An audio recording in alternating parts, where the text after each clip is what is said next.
I poured steaming tea into delicate china cups, the same set I had used for special occasions since James was a boy. A tradition, a moment meant to be shared. Vanessa sat stiffly in the chair across from me, her perfectly manicured fingers tracing the rim of her untouched cup, eyes sharp, calculating. James barely glanced at the spread before him, his posture too rigid for a son visiting his mother. "You didn't need to go to all this trouble, Mother," he said, voice clipped. "We actually came to discuss something important." I set the teapot down carefully. "Well, we can discuss while we eat." James exhaled, a brief flicker of hesitation, before glancing at Vanessa. She took the lead, of course. "Eleanor, you've done an admirable job keeping up with this estate," Vanessa began, voice laced with false sweetness. "But James and I both feel it's time to bring things into a more structured arrangement." I already knew what was coming. I had seen the shift in James, the way calls had grown infrequent, the hesitations when we spoke about finances, the sharp glances exchanged between him and his new wife when they thought I wasn't looking. Still, I let her speak, let her dig the hole deeper. "We've spoken with a financial advisor," Vanessa continued, "and we all agree that signing over the estate would be the best course of action. The process will be easy. You wouldn't have to worry about managing anything." The audacity, the boldness of a woman who had married into wealth and assumed ownership of it. I inhaled slowly. "And what exactly would I do then, Vanessa?" She blinked, momentarily thrown. "Well, of course, you'd still live here. We wouldn't push you out." Yet, James cleared his throat, shifting uncomfortably. "Mom, it would streamline everything." "Ah, streamline. Make it easier for them to cash me out." Unfortunately for them, Robert had anticipated this moment decades ago, and the trust fund's conditions were about to turn their scheme into a spectacular disaster. I never imagined that a simple Sunday morning could feel like an ambush. The sunlight poured through my kitchen windows, dancing on the gleam of my grandmother's china. I'd spent hours baking cinnamon French toast and folding fresh napkins, my heart set on bridging the distance between my son James and his wife Vanessa. But as soon as they walked through my front door, I sensed the trap. James offered a polite, "Good morning, Mother," but his eyes darted past me, straight to the silver tea service. Vanessa hovered behind him, arms crossed, that imperious smile in place. "I trust you're well, Mother," James said, settling into his chair. He carved a piece of toast with clinical precision. "Actually, that's why we're here." "What's on your mind?" I asked, folding my hands. Vanessa leaned forward. "Eleanor, we've been talking, and we think it's time you considered a different living situation." "A different living situation," I echoed, momentarily stunned. "My home has been my sanctuary for 40 years. What could—" "Stairs, upkeep, maintenance," Vanessa interrupted, tapping her manicured nails on the table. "It's simply too much." I poured coffee to buy time, then looked her in the eye. "I manage just fine. I hired Mrs. Hernandez twice a week, and I adore tending my roses." James cleared his throat. "Mom, last winter's fall." "That icy patch by the mailbox," I snapped. "I was bruised for a week and recovered." I met James's gaze. "Now, what is this really about?" Vanessa's mask of concern slipped. "Your house is worth $2 million. That capital could be invested." "Invested for whom?" I leaned in. "For you to buy downtown offices. I know about the firm's expansion plans. You need cash flow." James shifted in his seat. "That's business talk." "But business talk belongs at my firm's conference table," I countered, "not at my own dining room." Vanessa stood and swept the room with a practiced glance. Golden Meadows has a waiting list, independent living, chef-prepared meals, social events. I rose, setting my coffee cup down so firmly it rattled. "I'm not moving into a retirement community, not to free up your cash reserves." Vanessa's smile curdled. "Sometimes pride clouds judgment, Eleanor." I allowed a slow, cold smile in return. "And sometimes greed masks itself as concern." A hush fell. James glanced at Vanessa, alarm flickering. She managed to blink coolly. "Mother and I had a wonderful visit in January." "I remember," I cut in. You criticized my charity gift to Guatemala, $5,000. My own late husband and I supported that cause for decades. Vanessa's composure fractured. On a fixed income? That's reckless. My hands clenched. My income is exactly what my late husband and I planned, to be independent of family bailouts. James sighed, exposing his frustration. Mother, we just want what's best. As you define best, I said, voice low but resolute, which, evidently, means what's most profitable for you. Vanessa's eyes sparked. That's unkind. No, it's true, I replied. Hands off my home, and off my affairs. I swept the breakfast dishes into the sink. I'll consider nothing until I consult my own attorney. They froze. Then James's face hardened. You'll regret this stubbornness. I paused at the sink, wiping my hands on my apron. You underestimate me at your own peril. He and Vanessa gathered their things in silence. At the door, Vanessa turned back. We really are trying to help you. I slipped my arm in his. Then treat me with the dignity you'd demand for yourselves. The door closed behind them. I stood alone amid half-eaten French toast and shattered illusions. I took a steadying breath and called Margaret Wilson. It's time they learned that Robert's trust has teeth. In that moment, I felt the first stirrings of hope and the first taste of sweet vindication.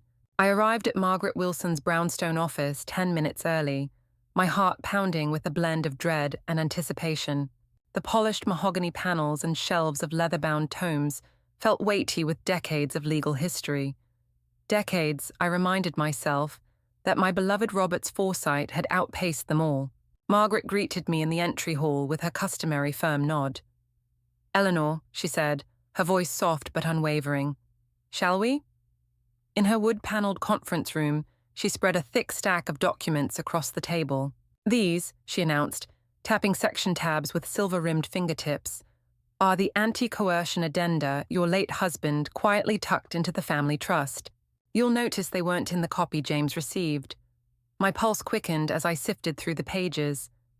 Any attempt by a beneficiary to coerce, manipulate, or unduly influence the primary beneficiary to relocate, liquidate assets, or surrender. Decision-making authority shall invoke a 70% reduction in that beneficiary's inheritance, with the remainder directed to the Eleanor Sinclair Charitable Fund. My breath caught. He built a trap, I whispered, a sanctum for me. Margaret smiled. A loving trap. You saw James and Vanessa's faces when they tried to strong-arm you, but they didn't know this clause existed. I stared at the text. They threatened to sell my home, to reroute my assets into firm expansion loans. You have the power now, Margaret said, passing me a highlighted copy. And tonight, you'll use it. That evening, I sat primly at Margaret's conference table, dressed in the navy suit Robert always said made me look formidable. Across from me, James and Vanessa exchanged uneasy glances as they entered, escorted by Margaret's paralegal and a court reporter. Vanessa's cream suit looked jarringly bright against the dark paneling. Margaret stood. Good evening. Thank you both for coming on such short notice. She nodded to the paralegal. We're recording this meeting for the trust's official record. Vanessa's lips thinned. Recording? For what purpose? To document your actions, Margaret replied, which, I'm afraid, have triggered specific provisions in the trust. She slid 2 bound packets toward them. I'd advise you to sit. James looked down at the packets. What provisions? Margaret turned to me. Mrs. Sinclair, would you care to explain? I inhaled, finding my calm voice. Last Sunday, you both pressured me to sign power of attorney documents, healthcare proxies, and a deed transfer. You insisted I move into Golden Meadows and liquidate my home, actions I did not authorize. Those are precisely the behaviors Robert anticipated, coercion and manipulation. James's face paled. Mom, we only wanted to protect you. I met his eyes. Protection isn't written in forged papers shoved under my nose. It's shown in respect for my wishes. I tapped the packet. These trust addenda state that any such coercion reduces your inheritance by 70% and removes you as successor trustee. Vanessa, Those funds will instead flow to the charitable causes my husband and I supported together. A deadly silence fell. Vanessa's hand shook as she reached for her coffee. You can't. This is blackmail. Margaret's tone stayed ice cold. Not blackmail, instruction. The court upholds similar anti-coercion clauses all the time. You attempted to compel Mrs. Sinclair into an unfavorable transfer. That suffices. James sprang from his seat. This is ridiculous. You can't punish us for caring. I stood, my voice steady but fierce. Your care looked an awful lot like a takeover. You assumed your financial goals trumped my autonomy. That assumption costs you 70% of your share. Vanessa sprang up. You're extorting us. You set us up. Margaret slid a copy of yesterday's bank security report before them.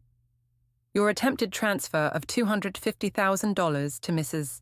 Sinclair's personal account flagged by her bank, very convincing evidence of financial exploitation.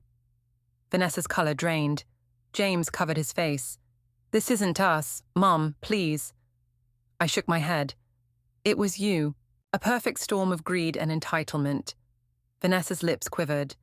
We demand a chance to appeal. Margaret closed her binder with deliberate calm. The only appeal lies with Mrs. Sinclair herself. She may reduce the penalty to 30% if she deems your motive sincere, but that's her sole discretion. James wiped his eyes. Mother. I looked at my son, the boy I raised, now caught between duty and disgrace. I loved you enough to give you everything. Yesterday, you tried to take everything from me. Now, you face the consequences. It's up to me whether to show mercy. His head bowed. I understand. Vanessa broke briefly, panic in her voice. Please, you can't do this. We need that money. Not your money, I said, voice firm as steel. My husband's, and he willed it to safeguard my independence. Margaret allowed a measured moment. Then she drew 2 pens from her desk. If you wish to demonstrate genuine remorse and commitment to respect Mrs. Sinclair's wishes, sign here, acknowledging the clauses and agreeing to abide by them. Otherwise, the 70% penalty stands, and you forfeit all future trustee roles. James met Vanessa's gaze with sorrow. Are you willing? She swallowed, eyes darting between my calm resolve and James's pleading look. With a trembling hand, she scrawled her signature. James followed. As the pens clicked, I felt an unexpected swell of compassion. Margaret smiled. Very good. The provisions now activate at 30% reduction. I'll file the amendment first thing tomorrow. James rose and crossed to embrace me awkwardly. Thank you for not giving up on me. I caught his arm. Don't thank me. Thank your father, who understood that love without boundaries can be just as dangerous as greed without conscience. Vanessa lingered by the door, her posture rigid, mouth a thin line of fury. I met her eyes. Learn from this. True care respects autonomy, she spat. This isn't over. I nodded serenely. It is, for tonight. As they departed, I sat back, chest aching with relief and sorrow. The clauses Robert penned had indeed silenced the room, but in that hush, something else was born, a chance for my son to find his way back. I marched into Margaret's office first thing Wednesday, the autumn chill still clinging to my coat. Margaret looked up from her mahogany desk, her sharp grey eyes softening. Eleanor, to what do I owe the pleasure? I sat down heavily. They tried again, Margaret. My voice shook with anger. Vanessa logged into my home network and attempted to transfer $500,000 to her personal account. Margaret's lips pressed into a thin line. She's brazen, she murmured, tapping her pen against a legal pad. This escalates elder financial abuse into outright theft. Moments later, Rosa Kim, our digital forensics expert, swept into the room, laptop in hand. I've pulled the IP logs, she announced crisply. She projected a colourful chart onto the screen. See the spike here at 2:17 a.m.? That's when someone, presumably Ms. Sinclair, disabled your 2-factor authentication and tried to initiate the wire. I leaned forward, heart pounding. She's been in my house. She knows where the router is. James burst through the door, unshaven and frantic. Mom, they've served me papers, he gasped. Vanessa's countersuing for defamation and elder abandonment. Margaret's eyebrows shot up. Defamation? She shook her head. She's panicked. James sank into a guest chair. Our line of credit is frozen. Partners at the firm are turning against me. I closed my eyes. So Susan's scheme backfired. Now she's weaponizing the press. Margaret stood and paced. We need an injunction immediately. Daniel Winters will draft the motion. Rosa will supply all evidence, IP logs, video stills from your security camera, witness affidavits. We'll freeze Vanessa's assets today. I felt the first flutter of relief. And the restraining order? On its way, Margaret said crisply. Once the judge reads these exhibits, your network logs, the unauthorized wire attempts, her own admission of coercion, she'll have no choice. Rosa tapped at her keyboard. I've timestamped every attempt. Here's the router snapshot. Someone crouched in your foyer, phone in hand, adjusting the network cable. She clicked to show a still image of a shadowy figure in heels. I claimed, that's her silhouette, Vanessa's stilettos. My voice hardened. She's treating my home like her private vault. James stood and walked over to me, placing a hand on my shoulder. I'm so sorry, Mother. I should have protected you. I shook him off gently. You tried, I whispered. Now we finish this. Margaret sat behind her desk again. First order, file motions for injunction and asset freeze. Second, update your medical proxies, Daniel Winters as healthcare agent. Third, prepare our case for criminal referral. Fourth, we document every interaction. They send a summons, we log it. They call, we record it. They threaten, we get it in writing. James pulled a pad from his jacket. I'll start compiling their threats. They admitted on voicemail they wanted my mother's money for the office expansion. Margaret smiled thinly. Perfect. Everything counts. And Eleanor, you rest while we handle the legal onslaught. I rose, my resolve steeling. Thank you. Let's show them that grace can be enforced. 2 hours later, I walked back into the crisp autumn air, clutching Margaret's business card. The courthouse loomed ahead, but for the first time in days I felt hope, not just for my inheritance, but for justice itself. I woke to the distant hum of construction. Golden Meadows' new fountain had gone in the day before. The idea of living there still made my skin crawl, but today I had a plan. I dressed carefully in my navy suit, the one Robert always said made me look capable and unshakable, and steeled myself for what was to come. When James and Vanessa arrived at noon, they paused on the front steps, surveying the elegant cream facade as though it were my new prison. I greeted them at the door. Welcome to Golden Meadows, I said, voice smooth but cool. Vanessa forced a polite smile. It's lovely, Eleanor. Thank you for coming. Inside, the lobby smelled of fresh flowers and expensive cedar. A receptionist gave James a friendly wave. I cleared my throat. Before we begin our tour, I said, leading them past the marble floors into a small conference room marked Residents Advisory. James frowned. Mother, what's this about? I shut the door behind us. I thought you'd want to see the clause I added to your generous offer, I replied, pulling a thick manila envelope from my bag. Vanessa's eyes narrowed. Eleanor, what are you playing at? I slid the envelope across the table. Review these terms. James ripped it open. A residency agreement. What's this? I let him read a moment before explaining. You insisted I move here. You drafted a power of attorney. You wanted me under your thumb. So I amended the trust to stipulate that any beneficiary-driven relocation to a senior facility without my written consent and a clean cognitive assessment by 3 independent doctors triggers a 90% reduction in inheritance. I called my lawyers last night. They wired the amendment to Golden Meadows headquarters. This paper is filing confirmation. Vanessa paled. You can't do that. Oh, but I can, I said, tapping the table. Robert anticipated someone like you. He insisted that any coercion, pressuring me to sell the house, insisting I needed help, would automatically redirect nearly all my assets to charity.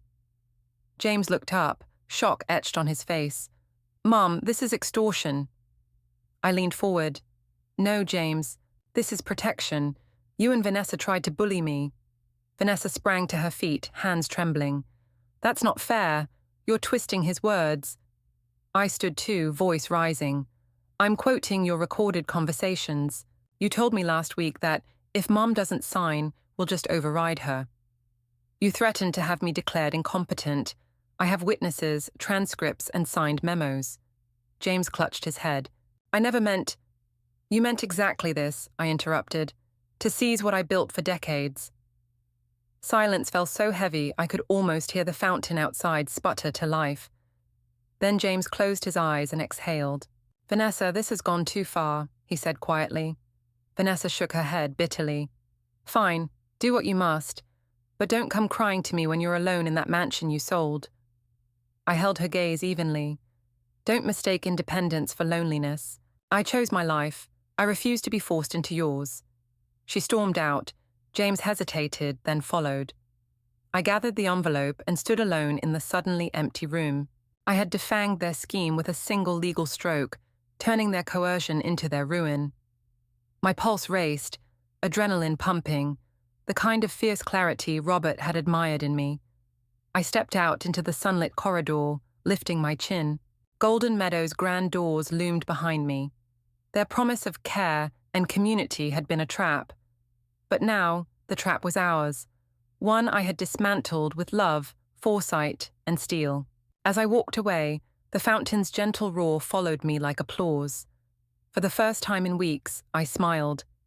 The terms of the trust had done what they were meant to do, protect the heart and home of the woman who refused to be silenced. I'd barely drifted off when my phone buzzed at 2:14 a.m. A text from James. Mum, someone's in your trust account. My heart lurched.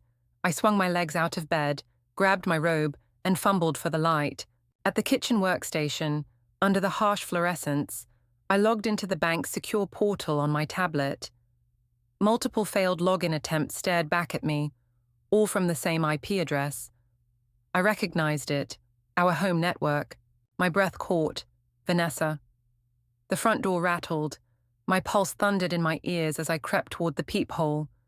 James stood on the porch, pale in his pajamas. I couldn't reach you any other way, he whispered as I opened the door. They tried to move $250,000 into Vanessa's account. I guided him inside. Did you block it? He shook his head, eyes hollow. No, they got past my two-factor. They even had my Apple ID. A sense of dread prickled my skin. They're testing the waters, I said. If they succeed, they'll drain the trust. James slid into a chair. I'm so sorry, Mom. I thought I could trust her. His voice cracked. I poured 2 cups of tea, sliding one across the counter. No apologies yet, I said, voice steady. We need proof. He hunched over his phone. I texted Andrea Reeves. She used to work for Vanessa's design studio in Seattle. If anyone knows her patterns... His words trailed off. Just then, my tablet chimed. An email from Andrea. They tried again. This time, they phoned the trust bank and impersonated you, citing your next-of-kin status. They almost convinced the clerk to reset your credentials. I slammed the tablet shut. They're playing hardball, I snapped, tea shivering in its cup. Margaret must know. James nodded grimly. I already called her office. She said she'll meet us at 8 a.m. I paced the kitchen. We have to catch them in the act. He looked up. I can't stay here. I'll scare you. I shook my head. Not tonight. We're in this together. He exhaled, rubbing his face. Okay. By 7:45 a.m., we were in Margaret's paneled conference room, the scent of old leather and polished wood wrapping around us. Margaret slid a thick folder across the table. I've subpoenaed the bank logs, she said. These are the IP addresses, timestamps, and call recordings. James leaned forward, finger tracing a line. Here, 2:12 a.m. and 2:20 a.m. Both attempts came from our home network. Margaret nodded. And the call recordings? I pressed play on my phone. A woman's voice, clipped and practiced. This is Eleanor Sinclair. I need to reset my trust account PIN immediately.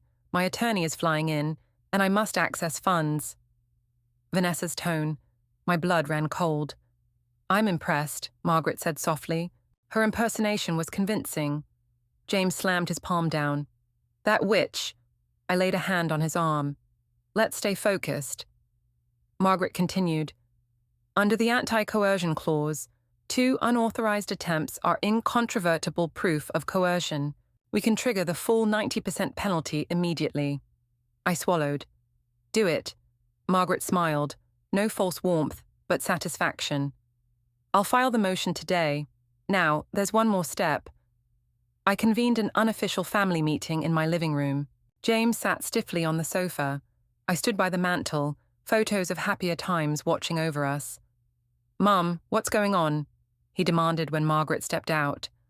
I drew in a deep breath. "We're going public." His eyes widened. "Public?" I nodded. "This isn't just a family squabble anymore. It's elder abuse and fraud. I've informed the district attorney. They'll press charges for attempted theft and identity fraud." He looked stricken. But Vanessa," I cut him off. "She's crossed the line, and so did you when you stayed silent." James shook his head, shame flooding his features. "I know, I'm sorry." I felt the tears sting. Sorry doesn't undo what happened. He rose. "What can I do to help?" I softened. "Stand by me. Tell the truth. No more half measures." He nodded, determined. That evening, a black SUV idled outside my house. A man in a sharp suit climbed out. Detective Morales from the DA's Elder Fraud Unit. He flashed his badge through the window. "Eleanor Sinclair?" I stepped out onto the porch. "Yes?" He held up his tablet. "We've got a confession." My pulse jumped. "What?" He tapped the screen. A security camera feed from their gated community showed Vanessa sneaking into the locked back office at Golden Meadows, where the temporary trust credentials were stored, and rifling through files. "She was planting false paperwork to justify the account resets," Morales said. "Your son identified her by her gait." My legs wobbled. I never expected." The detective offered a reassuring nod. "We'll arrest her in the morning." That night, James and I sat on the porch swing under strings of fairy lights. The weight of everything pressed on us. The betrayal, the legal battle. He reached for my hand. "Mom, I'm so grateful you fought." I squeezed his fingers. "Your father would be proud that I stood up for both of us." He nodded, eyes bright. "I'm going to rebuild the firm the right way." I smiled, tears slipping free. "And I have no intention of moving to Golden Meadows." He laughed softly. "Good, because nothing belongs in that place except misplaced seniors." I chuckled, the sound light and free. For the first time since Vanessa arrived, I felt truly safe and unshakably in charge of my own life. Tomorrow, charges will be filed, trust provisions enforced, and a manipulator brought to justice.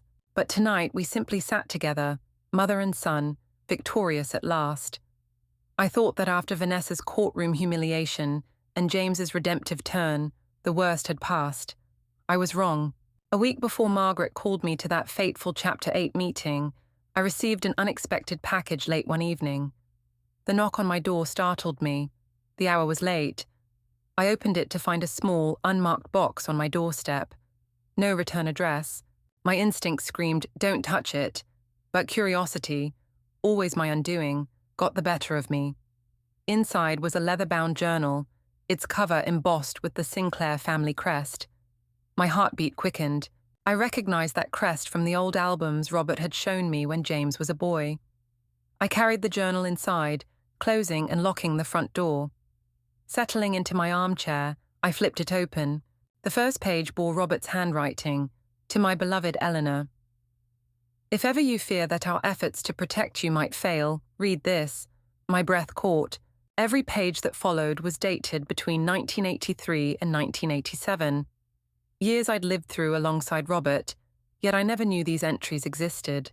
As I turned to the entry dated March 12, 1987, my eyes blurred with tears. Yesterday, I finalized the anti-coercion clauses with Margaret, but I cannot shake the fear that someone might discover, or worse, fabricate, an alternate amendment. I have therefore hidden the master trust documents, including the original typewritten anti-coercion provisions, in the safe behind our bedroom's west wall. Should Eleanor ever need them, she must knock 3 times, once for trust, once for love, once for justice, to open the concealed panel. My pulse thundered. Robert had anticipated not only direct coercion, but even forgery of amendments, and he'd hidden the originals here in my own home. My hands shook as I rose and hurried to our bedroom. The west wall, the one I seldom used, stood next to the antique writing desk. I knocked once, a hollow thud, twice, a dull echo, 3 times, a distinct click. One of the picture frames swung forward, revealing a small brass keyhole. Heart racing, I retrieved the ornate silver key Robert had given me on our 25th anniversary, a key I'd thought merely decorative, and inserted it. The hidden panel slid open to reveal a lockbox. Inside lay the only true copy of the 1987 Trust Amendment, containing Robert's original anti-coercion clauses, typed on crisp, aged stationery with his unmistakable signature. Tears streamed down my face. In my hands lay the unforgeable proof that Vanessa and her hired notary were fraudsters. With this, I could not only defeat her new motion, but expose her elaborate deceit in court. My phone vibrated. A text from James. "Mom, I'm dropping by. Emergency." I hurriedly closed the panel, replaced the picture frame, and locked the box. I texted back, "I have something you need to see." Within minutes, he arrived, concern etched on his face. I led him upstairs, knocked 3 times, and showed him the lockbox. His jaw dropped. "She planted that fake amendment," I whispered, voice trembling with both fury and relief. "Robert hid the real one right here." James's eyes filled with remorse and determination. "Let's end this once and for all." That night, armed with Robert's master document, Margaret's legal arsenal, and renewed confidence, I finally felt ready to confront Vanessa's next attack. The final battle stage was set, one I would win on my husband's terms, honoring his foresight and protecting our family's legacy. Dawn had barely broken when my phone buzzed.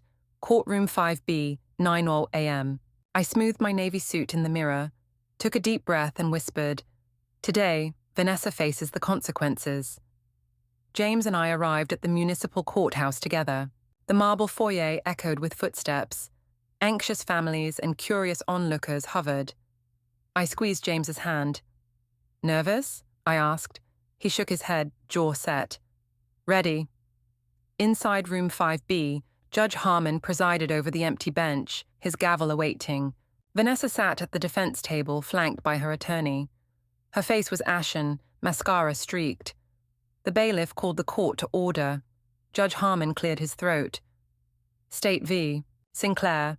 Charges of attempted financial exploitation, fraud, and elder abuse. Ms. Sinclair, how do you plead?" Vanessa's voice trembled. "Not guilty, Your Honor." I met James's eye. He nodded. We knew the verdict was near. Prosecutor Ramirez rose and presented the tape of Vanessa's midnight call to the bank, played the IP logs, and produced Andrea Reeves's affidavit. "Your Honor, this is incontrovertible proof, Ms. Sinclair attempted to seize control of her mother-in-law's trust funds. We respectfully move for conviction." Defense Attorney Carter objected. "Your Honor, my client's intentions were genuine concern." Judge Harmon banged his gavel.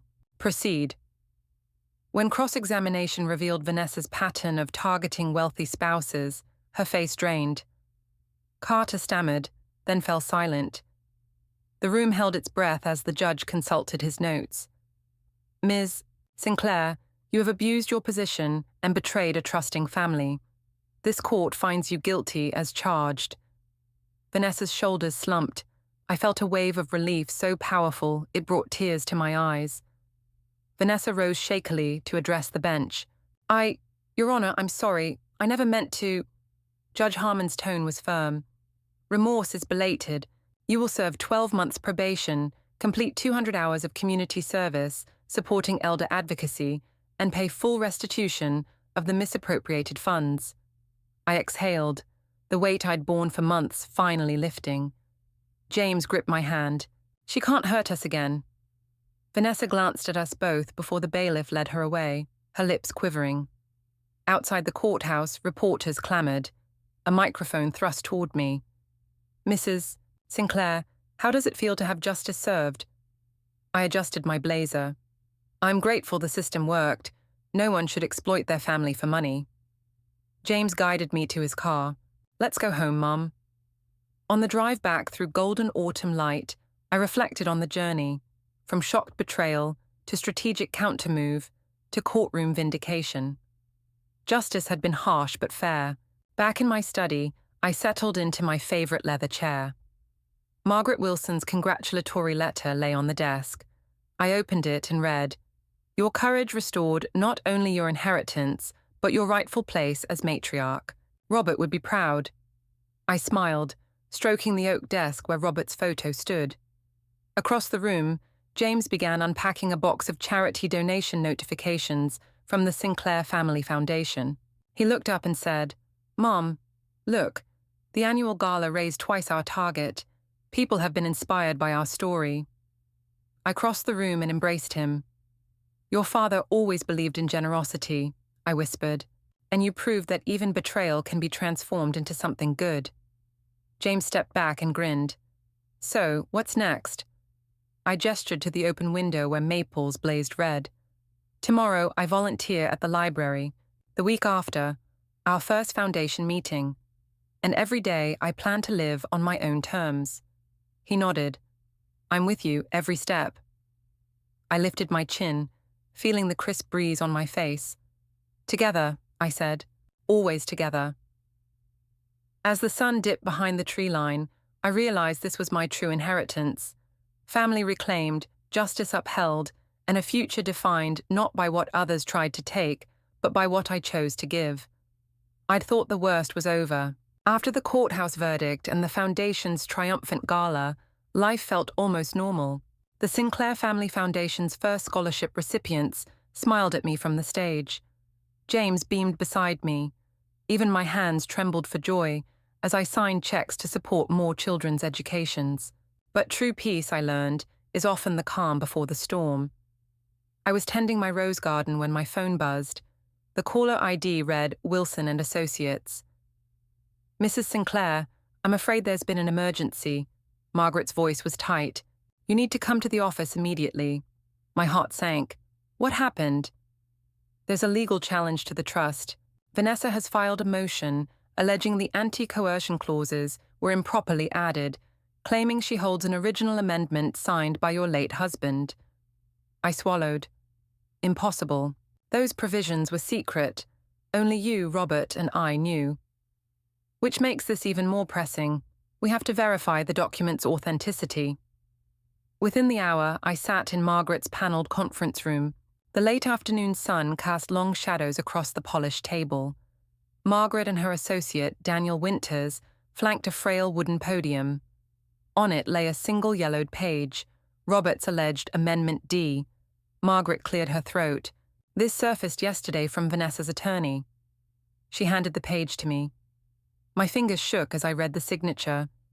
Robert Sinclair beneath a typed clause, striking out the anti-coercion provisions entirely. "This is a forgery," I whispered. "Robert would never—" Daniel interjected. "We ran a forensic analysis. The paper is period correct. The ink composition matches 1987. Even the watermark is genuine." I felt my breath catch. "How is that possible?" Margaret tapped her notes. "Vanessa bribed Samuel Price, the notary who handled Robert's original trust paperwork. He produced a backdated amendment, then reported it lost, until now." Vanessa's lawyer steps into the room, her heels clicking. "Margaret Wilson, Daniel Winters, Mrs. Sinclair, thank you for convening so promptly. I trust you've reviewed our evidence." My pulse thundered. "This is fraud," I said sharply.